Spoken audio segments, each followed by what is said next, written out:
This short video will explain the threshold for disability according to the Equality Act of 2010. The definition of disability is broad.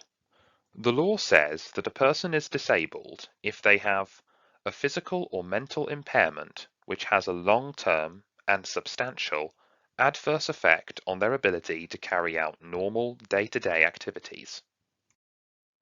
Long-term is defined as a year or more, but this is not necessarily continuous. In other words, it doesn't have to be 12 months in a row.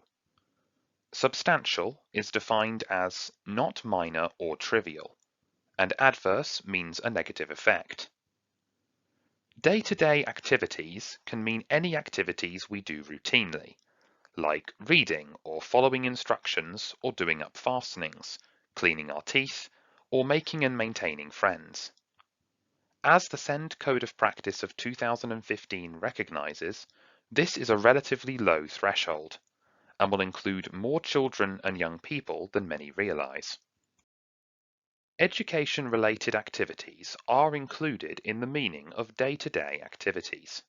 Factors might include persistent and significant difficulties in reading and understanding information, persistent distractibility or difficulty concentrating, difficulties understanding or following simple verbal instructions, difficulties writing at the same speed as others, for example, due to a physical impairment.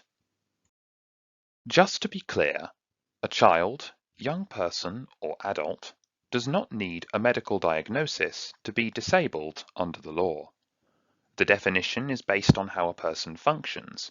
In other words, how their condition affects their ability to do day-to-day activities. The definition can include conditions such as autism, ADHD, mental health conditions, learning, mobility, and sensory difficulties, and long-term health conditions like asthma and diabetes. Whether a person is disabled or not is decided on an individual basis according to the definition. There is no long list of conditions under the law which says if a person has this condition, they will be disabled. However, there are a few exceptions. A person is automatically considered disabled if they have cancer, HIV, or multiple sclerosis, or if they are registered blind or partially sighted.